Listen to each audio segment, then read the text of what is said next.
అందరికీ నమస్కారం. శ్రీమాత్రే నమః. మకర రాశి వారికి 24, 25, 26 తేదీలలో మీకు జరిగేది తెలిస్తే ఖచ్చితంగా ఆశ్చర్యపోతారు. మకర రాశి వారికి నక్క తోక తొక్కినట్టుగానే అదృష్టం అనేది పట్టబోతుంది. అలాగే మీకు రకరకాలుగా నిందలు కూడా వచ్చి పడే అవకాశం అనేది ఉంటుంది. కాబట్టి మకర రాశి వారు ఎన్ని పనుల్లో ఉన్నా సరే ఒక 10 నిమిషాలు వీడియో ఓపికగా కంటిన్యూ విన్నట్లయితే ఆ నిందల నుంచి మీరు తప్పించుకునే అవకాశం అనేది ఉంటుంది. ఎందుకంటే మీరు ఎంత మంచి వాళ్ళో మీ మంచికి వెనకమాల అంత శత్రుత్వం అనేది ఏర్పడుతుంది. మీరు నిజాలు మాట్లాడినా కూడా అవి అంతా కూడా అబద్ధాల్లాగా నిందల్లాగా అంటే ఏదో రకంగా వెళ్ళిపోతున్నాయి. కాబట్టి చాలా వరకు కూడా మీరు జాగ్రత్తగా ఉండాల్సిన సమయం వచ్చింది. ఈ 3 రోజుల్లో ముఖ్యంగా మీరు మరీ జాగ్రత్తగా ఉండాలి. లేకపోతే మాత్రం చాలా ఇబ్బందులు పడతారు. అంటే నెలలో సంవత్సరాలు కూడా అందులో నుంచి బయటకి రాలేనంతగా ఇబ్బంది పడతారు. కాబట్టి చాలా వరకు కూడా జాగ్రత్తగా ఉండండి. మకర రాశి వారికి రాశి చక్రంలో 10వ రాశి, ఈ రాశికి అధిపతి శని. మకర రాశి వారికి వ్యక్తిగతంగా చాలా మంచివారు. అంటే వీరి మనస్తత్వం ఎలా ఉంటుందంటే క్షణానికి ఒక రకంగా మారుతుంది. అంటే కాసేపు నిదానంగా ఉంటారు, మళ్ళీ అంతలోనే స్పీడ్ అయిపోతారు. తర్వాత మీరు మళ్ళీ ఆ స్పీడ్గా చేసినప్పుడు ఏదైనా పొరపాట్లు జరిగినప్పుడు మళ్ళీ మేము ఎందుకు ఇలా చేసాము అని చెప్పేసి మళ్ళీ ఆలోచించుకొని నిదానంగా ఉందామని అనుకుంటారు. వీళ్ళ నిర్ణయాలు ఏంటంటే క్షణానికి ఒక రకంగా మారుతూ ఉంటాయి. అది చేసే ఏ పనిలోనైనా సరే, ఉద్యోగంలో అవ్వచ్చు, వ్యాపారంలో అవ్వచ్చు, ఇట్లా ఆలోచన విధానం మారుతూ ఉండడం వలన వీరికి పరిస్థితులు కూడా వీరి ఆలోచన తగ్గట్టుగా మారుతూ ఉంటాయి. వాటికి అనుకూలంగా అంటే వీరు నలుగురితో కలిసి చర్చించినప్పుడు, మాట్లాడినప్పుడు అవ్వచ్చు, బయట నలుగురిని కలవటము, వారి యొక్క మాటలు కూడా వీరికి బయటలోకి వెళ్ళిపోవడము, వినకూడదు అనుకుంటూనే ఒక్కొక్కసారి అందులో కూడా చేసి చూస్తే ఏం చేసి అని చెప్పేసి ఒక్కొక్కసారి వాళ్ళ మాటలు వినడం అవ్వచ్చు. ఇలాంటివి చేయడం వల్ల కొన్ని చిన్న చిన్న ఇబ్బందులు అనేటివి ఎదురవుతూ ఉంటాయి. కాబట్టి మీరేంటంటే ఎప్పుడైనా సరే ఏదైనా ఒక నిర్ణయం తీసుకున్నప్పుడు చేసేటప్పుడు బయట వాళ్ళకన్నా కూడా ముఖ్యంగా ఇంట్లో వాళ్ళ విషయంలో వినండి. ఇంట్లో వాళ్ళతో కూర్చొని చర్చించండి. అలాగే ఏదైనా ఒక నిర్ణయం తీసుకునేటప్పుడు 1కి 4 సార్లు ఆలోచించేటప్పుడు తప్పులేదు. కానీ మరి మితిమించిన ఆలోచన కూడా ఆరోగ్యానికి ఏ రకంగా కూడా మంచిది కాదనమాట. కాబట్టి ఏదైనా ఒక నిర్ణయం తీసుకున్నప్పుడు తప్పో ఒప్పో దాని మీద ఉండండి. మీ గురించి ఇక మకర రాశి వారికి ఏంటంటే ఈ 3 రోజులు కూడా బాగా బిజీగా ఉంటారని చెప్పుకోవచ్చు. ఈ 3 రోజుల్లో అంటే పని మీద ఏదైనా దూర ప్రయాణాలు చేసే అవకాశం అనేది ఉంటుంది. ప్రయాణాల్లో కొంచెం చిన్న చిన్న ఇబ్బందులు వచ్చినప్పటికీ కూడా ప్రయాణాల్లో అనుకూలత ఉంటుంది. వీరి మీద ఏంటంటే శని ప్రభావం, శని దోషాలు అనేటివి ఎక్కువగా ఉంటున్నాయి. కాబట్టి మీరు ఏంటంటే ఎక్కువ శాతము నవగ్రహాలు అంటే దేవాలయంలో నవగ్రహాలు ఉంటాయి కదా, ఆ నవగ్రహాలకు పూజలు చేసుకోవడము, దీపారాధన చేసి అక్కడ దీపం వెలిగించేసి అందులో కొంచెం నువ్వులు వేయడము, ఇలా కొన్ని పరిహారాలు చేయడం వల్ల మీకు శని దోషాలు అనేటివి తగ్గే అవకాశం అనేది ఉంటుంది. అలాగే మీ జాతక పరంగా కూడా గురుబలం కూడా పెరగాలి. గురుబలం కోసం ఏంటంటే మీరు పసుపు కొమ్ములను పంచుకోవడం, ఇంటికి పసుపు తీసుకొచ్చుకోవడము, కాస్త ఆడవారైతే పసుపును కాళ్ళకు రాసుకోవడము, కొంచెం ప్రత్యేకమైనటువంటి రోజులలో అలాగే కొంచెం నిమ్మకాయను ఇలా ఎవరికైనా కొంచెం దానంగా ఇవ్వడము, ఇలాంటివి చేయడం వల్ల ఏంటంటే మీ జాతక పరంగా కూడా గురుబలం అనేది పెరుగుతుంది. గురుబలం ఎంత పెరిగితే శని ప్రభావం అనేది అంతవరకు తగ్గుతుందన్నమాట. అలాగే చిన్న చిన్న దాన ధర్మాలు కూడా ఈరోజు కూడా మీరు చేయాలి. అంటే కాస్త ఆవుకి ఏదైనా అటిపండు కానీ బెల్లం కానీ తినిపించటము, బియ్యంలో కలిపి బెల్లాన్ని తినిపించటం, లేదా నానబెట్టిన శనగలు కొంచెం బెల్లాన్ని కలివేసి తినిపించటము, అటిపండ్లు తినిపించటము, ఇలాంటివి చేయాలి. ఇలాంటివి చేయడం వల్ల తెలిసి తెలియక మీ జాతకంలో ఉన్నటువంటి దోషాలు అవ్వచ్చు, గ్రహాలు అనుకూలత లేకపోవడం, ఇలా ఎలాంటి సమస్యలు ఉన్నా కూడా అవన్నీ కూడా మీకు తగ్గి అనుకూలంగా మారే అవకాశం అనేది ఉంటుందన్నమాట. మీకు గతంతో పోల్చుకున్నట్లయితే ఆర్థిక సమస్యలు తగ్గాయి. అంటే ఆర్థిక సమస్యలు అసలు లేవు అని చెప్పేనండి.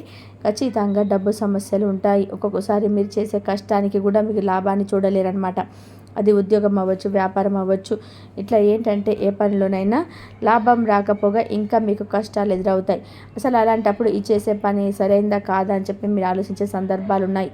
అంతేకాకుండా నలుగురి మంచి కోరి ఉన్న విషయం మీరు ఉన్నది ఉన్నట్టుగా మీరు మాట్లాడినప్పుడు అందులో తప్పులు వెతికి మరి మీ మీద నిందలు వేస్తూ ఉంటారు జనం.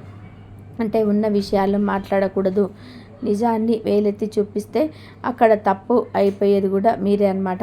కాబట్టి ఏది ఏమైనా సరే మీ మీద మీరు చూసుకొని తప్పు పక్కకు వెళ్ళిపోండి. ఆ పనుల వల్ల మీరు ఎవరి వల్ల మీకు ఇబ్బంది ఉన్నప్పటికీ కూడా దైవం చూసుకున్నప్పుడు ప్రతిదీ కూడా దైవం అన్నీ కూడా గమనిస్తూ ఉంటుంది.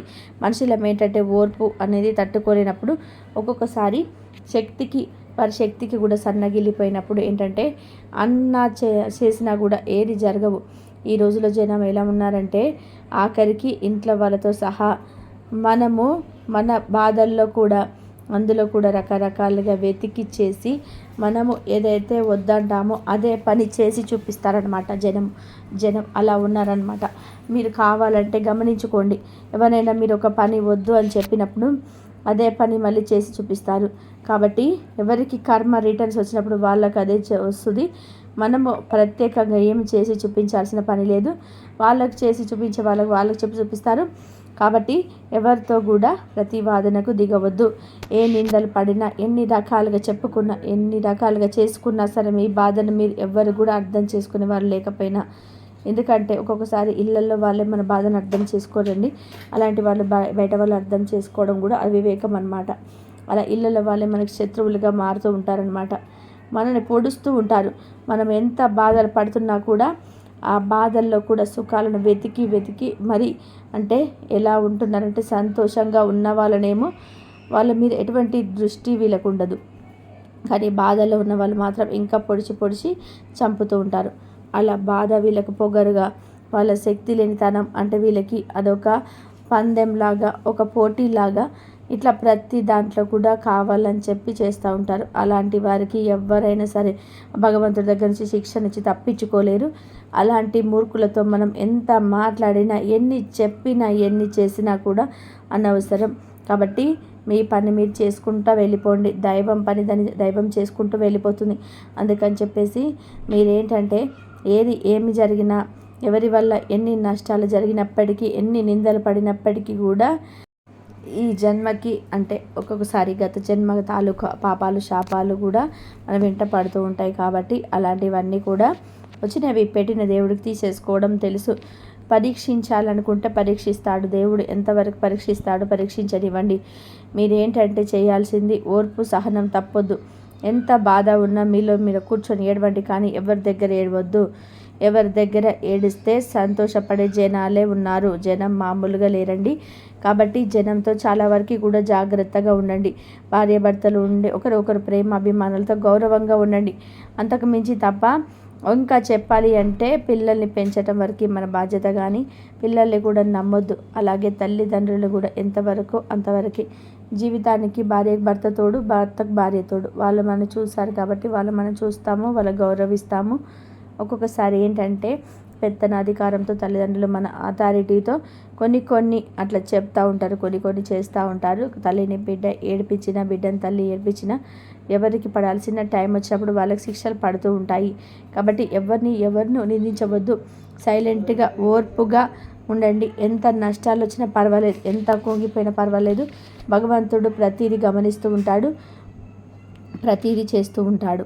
ఎంత కుంగిపోయినా పర్వాలేదు, భగవంతుడు ప్రతిదీ కూడా గమనిస్తూ ఉంటాడు. కాబట్టి ఏ జన్మలో చేసిన ఈ జన్మలో అనుభవిస్తున్నాము, కానీ ఈ జన్మలో చేసుకోవద్దు. ఎందుకంటే బాధ ఉంటుంది. బాధ ఉండి అమ్మ అని అరవటం కూడా తప్పు ఈ రోజులలో. కాబట్టి అది కూడా అనొద్దు. సైలెంట్గా దిగమింగండి. ఎంతవరకు దిగమింగుతారో అంతవరకు దిగమింగండి. దేవుడు ఎంతవరకు ఏడిపించాలనుకుంటున్నారో అంతవరకు ఏడిపించండి. కాబట్టి సైలెంట్గా ఉండండి. మీకు మంచి రోజులు వచ్చేటప్పుడు సమయం అనేది ఉంది. అంటే ఒక్కొక్కసారి ఆశలు కూడా కోల్పోతారు.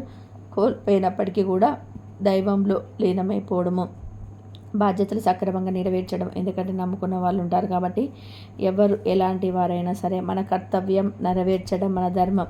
చేయాల్సిన సమయంలో ఏ పనైనా చేయడం మన వంతు. ఎందుకంటే కొంతమంది చూడండి, గమనించినట్లయితే బతికున్నప్పుడు కొంతమంది బుక్కెడు నీళ్ళు పోయాలి, కానీ చచ్చిపోయినాక పోసి ప్రయోజనమే ఉంటుంది. కాబట్టి మనల్ని నమ్ముకున్న వారికి చేసే సమయంలో మనం చేయాలి. అది ఎవరి కర్మ వాళ్ళది, మనం మాట్లాడకూడదు. అలా మీ బాధ్యతలు మీరు సక్రమంగా నెరవేర్చుకోండి. శ్రద్ధతో చేసుకోండి. ఏ పనైనా సరే మీకు కలిసి వచ్చుద్ది. కష్టపడండి. కష్టపడడం వల్ల మీకు దైవానుగ్రహం పుష్కలంగా దక్కుతుంది. మీ బాధ ఏది ఉన్నా సరే ఎవరికి చెప్పొద్దు, దైవానికి చెప్పుకోండి. దైవారాధన చేసుకోండి, దైవాన్ని నమ్ముకోండి. ఎవరిని నమ్మవద్దు. నమ్మితే చాలా రకాలుగా ఇబ్బందులు పడతారు. ఏళ్ళల్లో వాళ్ళతోనైనా సరే అవసరం ఉన్నప్పుడు తప్ప ఎక్కువగా మాట్లాడవద్దు. ఎక్కువగా మాట్లాడితే చులకన అయిపోతారనమాట. కాబట్టి చాలా వరకు కూడా జాగ్రత్తగా ఉండండి. ఈ 3 రోజుల్లో మంచిగా కలిసి వస్తుంది. అన్ని రంగాల్లో వారికి కూడా మీకు బాగా కలుసుబాటు అనేది ఉంటుంది.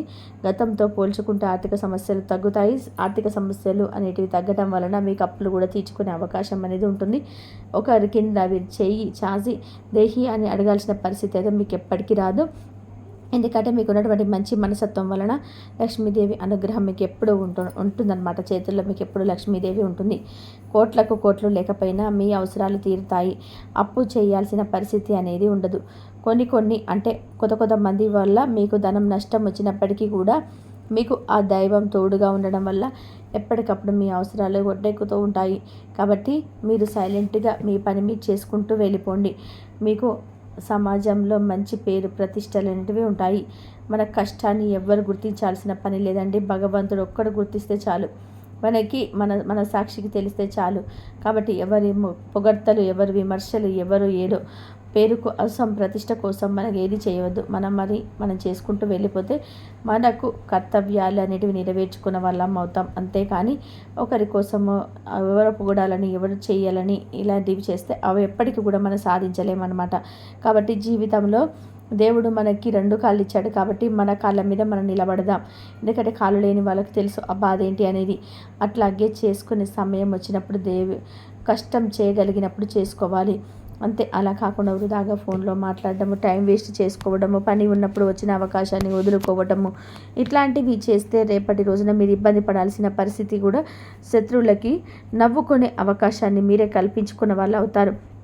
ఎందుకంటే జనాలు గుంటనక్కల్లాగా కాచుకొని ఉన్నారు. ఎప్పుడు నాశనం అయిపోతారా, ఎప్పుడు రోడ్ల మీద పడతారా అని చెప్పేసి కళ్ళల్లో ఒత్తులు వేసుకొని కూర్చుంటారండి. జనాల మెంటాలిటీ ఏంటంటే పూర్తిగా తెలియదు. మహానుభావులు ఎవరో ఒకరు ఇద్దరు మంచి వాళ్ళు ఉంటున్నారు. కాబట్టి జనంతో జాగ్రత్తగా ఉండాలి. జనాన్ని దూరం పెట్టేసేయండి. మీరు ఒంటరిగా ఉండండి. మీ కుటుంబంతో ఉండండి. మీ భార్య భర్తలు ఒకరినొకరు గౌరవించుకోండి. పిల్లలతో చక్కగా ప్రేమగా మాట్లాడండి. కోపావేశాలు తగ్గించుకోండి. ఎవరిని ఏంటి అని చెప్పి అడగొద్దు. సైలెంట్గా దైవం పని దైవం చూసుకుంటుంది. మన పని మనం చూసుకుంటాం. దైవారాధన అంటే దైవనామ స్మరణ చేసుకోవడం ఇలాంటివి చేయండి. కాస్త సోమవారప్పుడు శివాలయానికి వెళ్ళడం, శుక్రవారప్పుడు లక్ష్మీదేవికి పూజ చేసుకోవడము, లక్ష్మీ స్తోత్రం చదువుకోవడము, ఇట్లా ప్రత్యేకంగా దీపారాధన చేసుకున్నప్పుడు దీపంలో యాలక్కాయ వేయడము, ఇలాంటివి చేయడం వల్ల మీకు ఇంకా బాగా కలిసి వస్తుంది. కాబట్టి మకర రాశి వారికి 3 రోజులు ఎలా ఉంటుంది, ఏ విధంగా ఉంటుంది అని చెప్పేసి అర్థమైందని చెప్పేసి అనుకుంటున్నానండి. కాబట్టి ఏది ఏమైనా సరే మన పని మకర రాశి వారి పని మకర రాశి వారు చేసుకోండి. ఎవరి వల్ల మీకు ఇబ్బందులు ఉన్నప్పటికీ కూడాను దైవం చూసుకున్నప్పుడు ప్రతిదీ కూడా దైవం అన్నీ కూడా గమనిస్తూనే ఉంటుంది. మనసులో ఏంటంటే ఓర్పు అనేది తట్టుకోలేనప్పుడు ఒక్కొక్కసారి అంటే వారి శక్తి కూడా సన్నగిల్లిపోయినప్పుడు ఏంటంటే అన్నా చేసినా కూడా ఏది జరగవు. ఈ రోజులో జనం ఎలా ఉంటారంటే ఆఖరికి ఇంట్లో వాళ్ళతో సహా మన బాధలో కూడా అందులో కూడా రకరకాలుగా వెతికి చేసి మనం ఏదైతే వద్దంటామో అలే పని చేసి చూపిస్తారనమాట జనం అలా ఉన్నారనమాట. మీరు కావాలంటే గమనించుకోండి. ఎవరైనా మీరు ఒక పని వద్దని చెప్పినప్పుడు అదే పని మళ్ళీ చేసి చూపిస్తారు. కాబట్టి ఎవరికి కర్మ రిటర్న్స్ వచ్చినప్పుడు వాళ్ళు కూడా అదే వచ్చుద్ది. మనం వాళ్ళకు ప్రత్యేకంగా ఏమీ చూపించాల్సిన పని లేదు.